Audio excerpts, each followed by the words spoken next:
लगभग 2 घंटे लगे हैं हर चीज़ पकाने में। तो 2 घंटे में च्यवनप्राश ये तैयार हुआ है धीमी धीमी आंच पर लोहे की कढ़ाई में। तो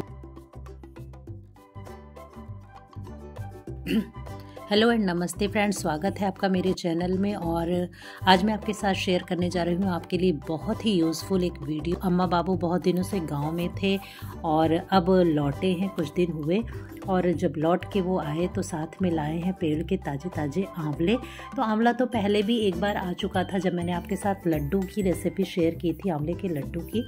और अब थोड़ा सा फिर आया है तो सोचा क्यों ना च्यवनप्राश बना लिया जाए, क्योंकि YouTube पर कई सारे च्यवनप्राश के वीडियोस मैं देख रही हूँ। उसमें थोड़ी थोड़ी सी चीज़ें जो कि नॉर्मल सा च्यवनप्राश बना रहे हैं, लेकिन आज मैं आपके साथ शेयर कर रही हूँ कुछ ऐसे च्यवनप्राश की ऐसी ट्रिक जिससे कि वो काफ़ी आपको गुणकारी तो होगा ही, साथ ही इजी भी है। तो कुछ ज़रूरी स्टेप्स के साथ मैं आपके साथ ये च्यवनप्राश को बनाने की विधि शेयर कर रही हूँ, जो कि बहुत ही ज़रूरी स्टेप्स हैं, लेकिन लोग उसे अवॉइड कर देते हैं। और उतना ज़्यादा कठिन तो नहीं है, लेकिन हम उसे करें तो जो औषधियाँ हम डाल रहे हैं उनका पूरा यूज़ हमें, पूरा गुण हमें प्राप्त होगा। तो आंवला करीब 2 किलो है और उसको उबालने के लिए रख दिया था कुकर में। 3-4 सीटी आने तक अच्छी तरह से पका लिया। अब इसके बीज और गूदे को अलग करना है। और जब मैंने इसे उबालने के लिए रखा उसी समय 1 पाव के करीब खजूर और 1 पाव है मुनक्का, ये गुनगुने पानी में भिगो कर अलग रख दिया है। और अब ये मैं ले जा रही हूँ, अम्मा इसे फोड़ेंगी। तो और अम्मा ने मुरब्बे को फोड़कर आंवले को फोड़कर उसके बीज अलग कर दिए और गूदे को मैश कर दिया। और साथ ही कुछ आंवले को फैला रही हैं, थोड़ा सा अचार भी बनाएंगे एकदम सिंपल सा। तो अम्मा ने मैश कर दिया है बढ़िया सा आंवला गरम गरम पे ही। और बस अब इसे मुझे पेस्ट बनाना है। अब आइए देख लेते हैं मैं क्या क्या डालने वाली हूँ।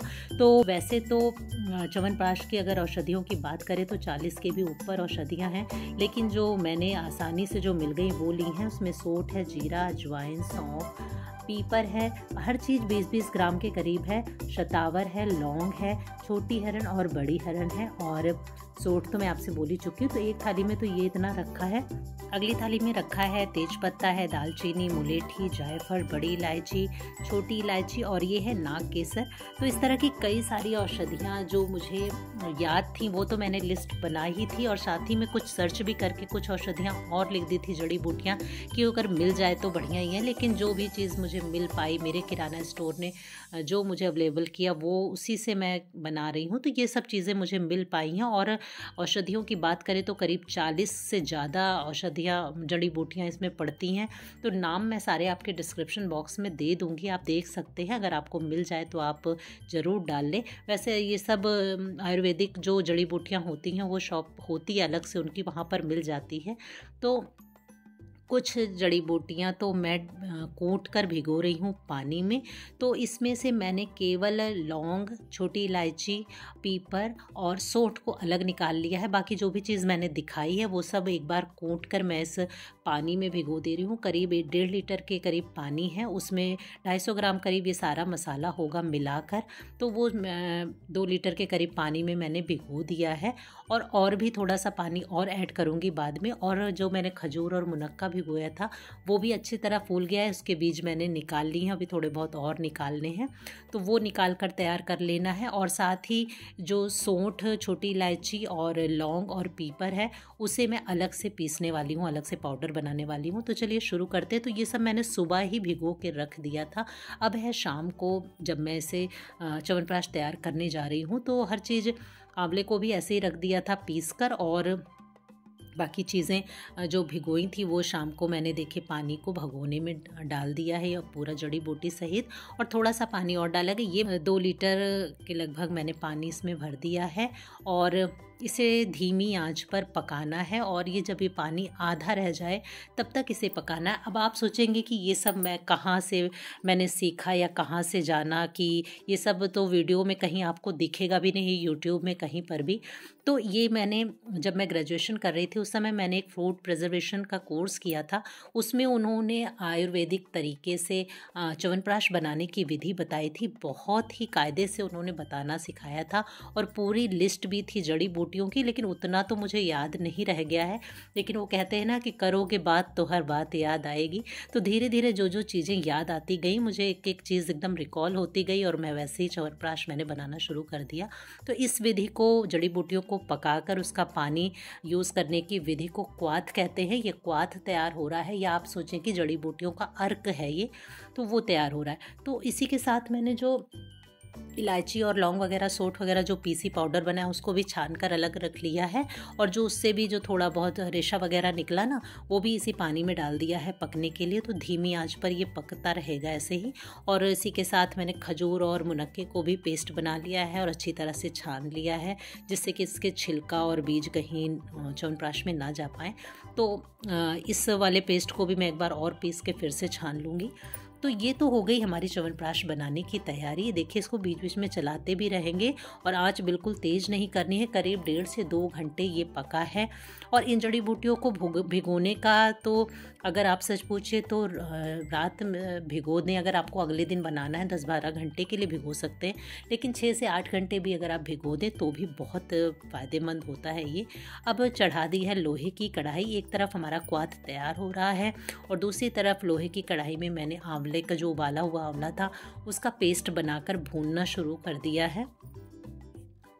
तो जब तक ये आंवला भून कर तैयार होता है तब तक हमारा क्वाथ धीमे धीमे पकता रहता है, और लगभग टाइमिंग दोनों की एक ही हो जाती है। जब हमारा आंवला पक के तैयार होगा तब तक हमारा क्वाथ भी तैयार हो जाना चाहिए।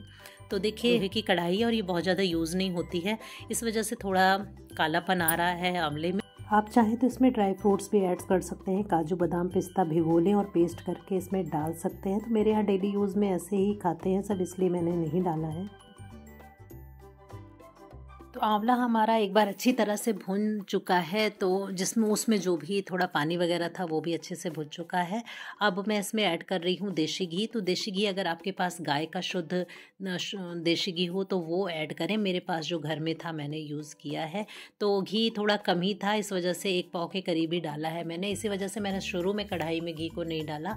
तो अगर आपके पास अच्छा खासा घी है, जैसे 2 किलो आंवला था तो इसमें आधा से 1 किलो के बीच में घी पड़ जाता तो ज़्यादा बेहतर था। तो पहले घी डालकर तब उसमें आंवला फ्राई कर सकते थे। तो लेकिन चूँकि घी कम था इस वजह से थोड़ा पानी इसका सूख गया आंवले का, तब मैंने घी को ऐड किया है और जितना भी था मेरे पास वो मैंने डालकर इसे भूना है अच्छी तरीके से।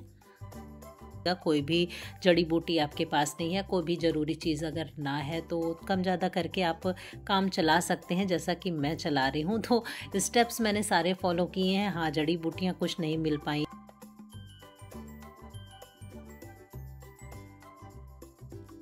तो पूरे स्टेप्स को बड़े ही ध्यान से देखिएगा। और ये असली विधि है च्यवनप्राश को बनाने की, इसलिए मैं आपके साथ शेयर कर रही हूँ।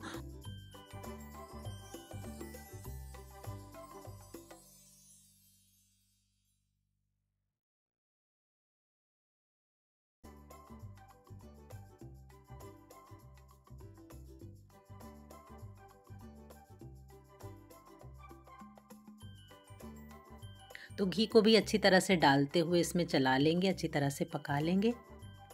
मीठे के लिए बहुत ख़ास बात है ये आपके लिए कि मीठे के लिए इसमें चीनी का यूज़ नहीं होगा, और कोशिश करके आप भी ना यूज़ करें। तो मीठे के लिए मैंने खजूर और मुनक्का तो लिया ही है, करीब 300 ग्राम होंगे दोनों मिलाकर, और साथ में आधा किलो गुड़ है, या आधा किलो से ज़्यादा ही गुड़ है। और मीठे में मैंने मिश्री का यूज़ किया है। तो मिश्री अगर डली वाली आपको मिल जाए तो ज़्यादा बेटर है। मुझे डली वाली मिली नहीं है तो मैंने यही यूज़ कर ली है। तो चीनी मैं थोड़ा मीठा थोड़ा कम ही रखना चाहती हूँ, चीनी तो बिल्कुल ही नहीं यूज़ किया है इसमें। तो मीठा मैं हल्का ही रखना चाहती थी, इस वजह से हल्का ही रखा है। वैसे जितना आंवला हो उतना मीठा डालना पर्याप्त रहता है, चाहे आप गुड़ डालें या मिश्री और शहद भी। और इसी समय ऐड कर दिया है पिसी हुई अदरक। तो सोंठ तो मैंने अलग से कूट कर रखी हुई है बाद में मिलाने के लिए, इस समय मैंने ताज़ी अदरक पीस कर डाला है।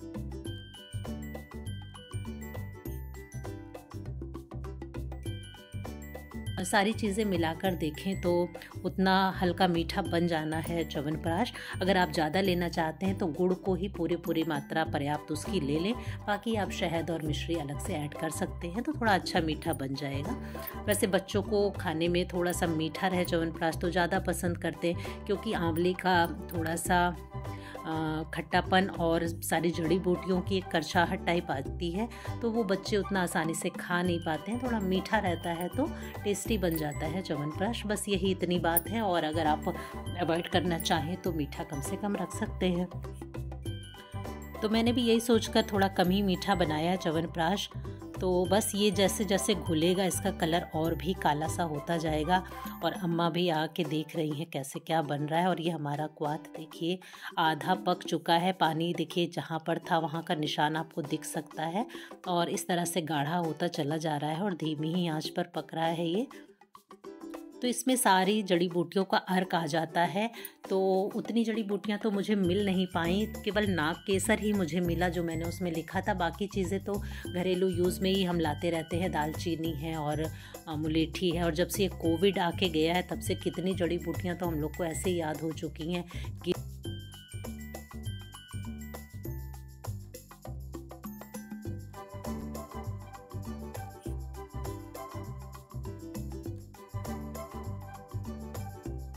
लेकिन कुछ जड़ी बूटियाँ जो हैं जिनका तो जब मुझे ये पढ़ाया गया था, जब मैंने कोर्स किया था, तो ऐसी ऐसी जड़ी बूटियाँ दिखी थी उस समय कि ना उन्हें हमने देखा था ना ही कभी सुना था। तो उसी समय मैंने फ़र्स्ट टाइम ये चीज़ देखी थी। तो वो चीज़ मैं च्यवनप्राश बनाने से थोड़ा अवॉइड करती रहती थी कि इतना ज़्यादा कौन इंतज़ाम करेगा और कौन इतनी मेहनत करेगा। लेकिन इस बार मैंने सोचा कि ट्राई कर लेते हैं। हालांकि जड़ी बूटियाँ पूरी नहीं मिली हैं, आगे चल के कभी मैं जब च्यवनप्राश बनाऊँगी तो जाकर देखूंगी हर चीज़, अगर मिल जाए तो आपके साथ ज़रूर शेयर करूंगी ये सारी जड़ी बूटियाँ।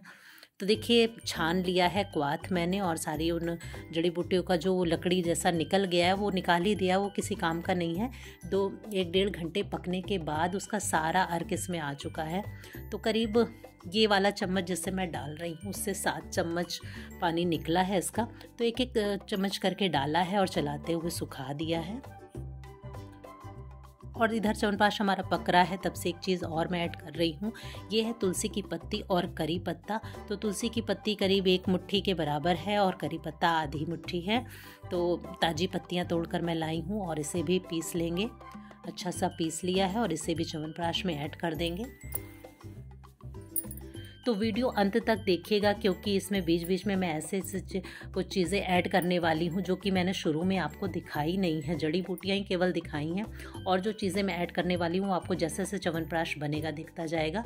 और ये पाउडर है पीपर, इलायची, सौंठ और लौंग का, जो कि मैंने अलग से पीस कर छान कर रखा हुआ था। तो ये ऐसे ही डाला है। और उसके साथ ही है अश्वगंधा चूर्ण मैं डालने वाली हूँ। तो ये मैंने पिसा हुआ अश्वगंधा ले लिया था। शतावर का पाउडर मिलता है, अगर आपको मिल जाए तो शतावर का पाउडर भी आप डाल सकते हैं। मुझे लकड़ी मिली थी इसलिए मैंने लकड़ी को उबालने में डाल दिया था।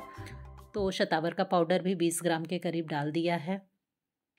तो 2 किलो अगर आपका आंवला है तो हर जड़ी बूटी हर चीज़ 20-20 ग्राम के हिसाब से ही लगेगी। 1 किलो में 10 ग्राम लग जाती है। तो अगर आपको और तीखा टेस्ट चाहिए, थोड़ा सा और तेज च्यवनप्राश चाहिए, तो आप इस मात्रा को 25 से 30 ग्राम भी कर सकते हैं। तो बस चलाते हुए मीडियम से हाई फ्लेम पर इसे पका लिया। और ये है केसर, कहने का तो ये असली केसर है, अब जो मिला मार्केट में वो मैं ले आई हूँ। तो एवरेस्ट का ये केसर है और मैं यही यूज़ करती हूँ, घर में रखती हूँ। तो इसके लिए मैंने 10 ग्राम डाल दिया है। वैसे 20 ग्राम होना चाहिए था, लेकिन 10 ही ग्राम डाला है।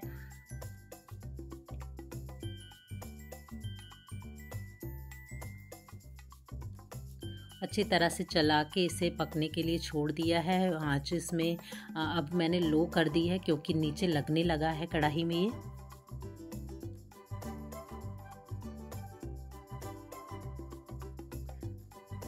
और अब ये दीवालों पर इसका छींटा देखिए, जब ये अच्छे से पक जाता है ना तो इसमें छिट्टे से उठने लगते हैं बहुत तेज़ तेज़ से। तो पूरी दीवार पर आप देख सकते हैं ब्लैक ब्लैक सा छिट्टा आ गया और बहुत तेज़ छिट्टा उठता है, जलने का भी डर रहता है। इस समय थोड़ा सा केयरफुल रहना होता है हमें। इस समय मैं देखिए टेस्ट कर रही हूँ कि च्यवनप्राश मेरा पक चुका है कि नहीं। तो 1 चम्मच एक सरफेस प्लेन सरफेस वाली प्लेट पर आप रखें और इस तरह से तिरछा करेंगे। जब सारा च्यवनप्राश साथ में ही सरक कर नीचे आ रहा है तो इसका मतलब च्यवनप्राश तैयार हो गया है। तो अभी मैं इसे 5-10 मिनट और पकाने वाली हूँ। तो कुछ देर और पकाने के बाद फिर से मैंने टेस्ट किया है। ये देखिए अब मैं फिर से डाल रही हूँ प्लेट पर। ये दूसरी प्लेट है। तो ये देखिए साथ में ही सारा गिर रहा है। नहीं तो पानी जैसा अलग सा गिर जाता या थोड़ा सा धार ऐसा गिरता, लेकिन पूरा च्यवनप्राश साथ में ही नीचे की तरफ आ रहा है। अब हमारा च्यवनप्राश तैयार है। तो बस हम अब गैस को ऑफ कर देंगे और इसे ठंडा होने के लिए छोड़ देंगे।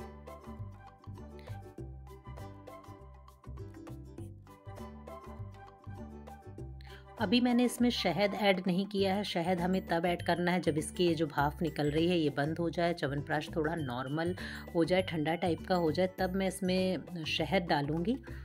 तो बस अब लगभग हमारा चलाते चलाते मैंने इसको थोड़ा सा जल्दी ठंडा करने की कोशिश की है। और शाम से ही मैंने शुरू किया था, 2-2.5 घंटे लग जाते हैं च्यवनप्राश को बनाने में। तो अब इस समय ठंडा हो चुका है च्यवनप्राश, मैंने शहद भी डाल दिया है। ये डाबर का शहद है, तो 2 कटोरी करीब शहद डाला है, आधा किलो के करीब। ये 1 किलो की बोतल है शहद की, तो आधा शहद मैंने डाल दिया है च्यवनप्राश में अच्छी मिठास के लिए। और शहद जब भी आपका च्यवनप्राश ठंडा हो जाए तभी डालें, गर्म में कभी भी ना डालें। और बीच बीच में बाबू भी आ जाते थे देखने के लिए च्यवनप्राश। तो ये सब छोटे छोटे से स्टेप्स हैं, ज़रूरी चीज़ें हैं जिन्हें आपको अवॉइड नहीं करना चाहिए।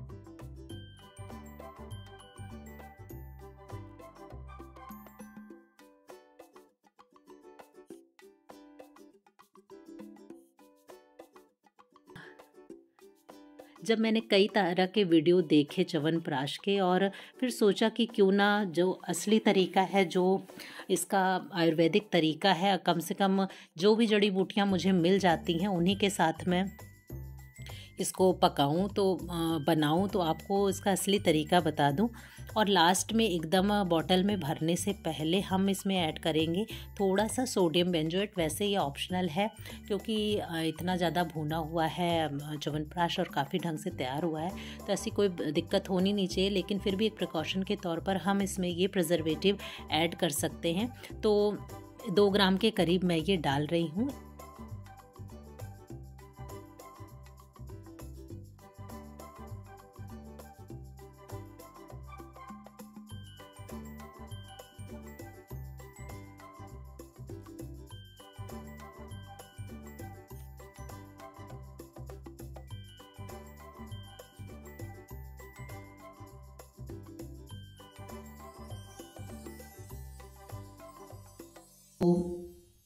उम्मीद है आपको आज का वीडियो पसंद आया होगा। वो पसंद आया हो तो लाइक, कमेंट और शेयर ज़रूर करिएगा। और मिलेंगे अगले वीडियो में, तब तक के लिए अपना ख्याल रखिए, खुश रहें, take care friends and bye bye. तो देखिए हाथ पूरे काले हो गए हैं।